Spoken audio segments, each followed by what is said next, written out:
அரசு ஆஸ்பத்திரியில் மருத்துவர்கள் தலைமறைவு. பிறந்த குழந்தை பலி.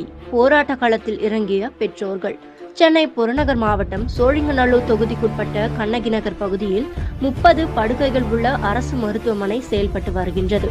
இதில் பிரசவ வழியில் சென்ற கர்ப்பிணி பெண்ணுக்கு சிகிச்சை கொடுக்க முடியாத மருத்துவர்களால் வயிற்றிலேயே இறந்து பிறந்த குழந்தை.